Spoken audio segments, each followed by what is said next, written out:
Pwede ba? Mag-usap muna tayo. Wala na tayong dapat pang pag-usapan. Kung tungkol ito sa ginawa niyo kanina, pinapatawad ko na kayo. Nakita niyo na ba?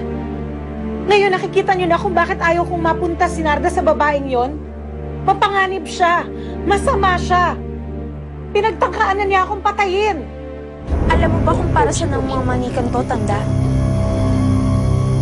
Ito ang aking magiging koleksyon.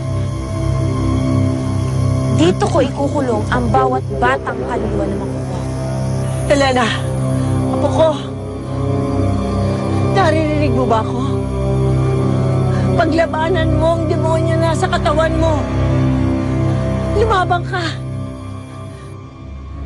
Totoo yan sinasabi mo. Inay, si Alicia ang dumukot sa akin noon. Binaril niya ako. Mabuti na lang nakaligtas ako. Bakit niya ginawa yon?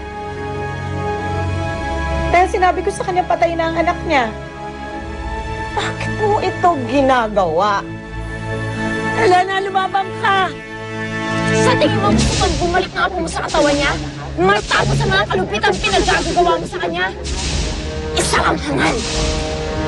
Puno ng galit at puot ang puso ng iyong apo. Kaya nga itong katawan niya ang sinalibad ko. Itong katawan niya ang tamang sisiglan para sa mga demonitang tulad ko.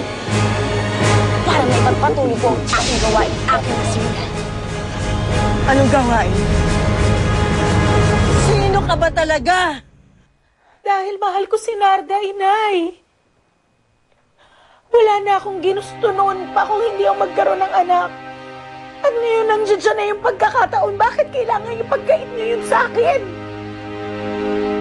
Higit sa lahat, kayo na nanay ko ang dapat nakakaintindi sa kalagayan ko.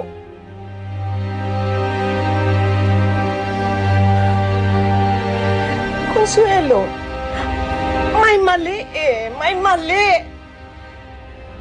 Inay, mas mali kung mapupunta si Narda kay Alicia. Iba na siyang tao ngayon. Masama na siyang tao. Masama siyang tao. Dapat siyang layuan. Malupit siya, Inay. Inay. Nakikiusap ako sa inyo. Huwag niyo po akong ilayo si Narda sa kanya. Tulungan niyo akong ingatan si Narda.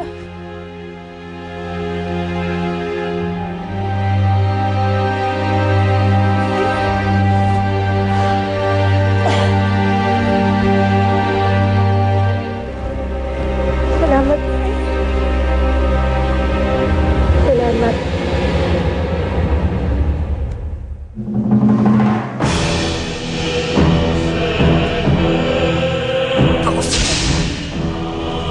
Ang pinakamakapangyarihang mangkukulam.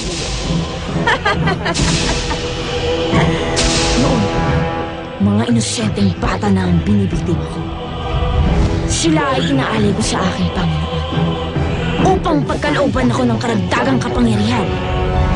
Ngunit natuklasan ng otoridad ang aking luwain. Sinubukan nila akong habulin, pero nakatakas ako. Sa pamamagitan ng isang ritual, inalay ko ang aking sarili sa aking Panginoon.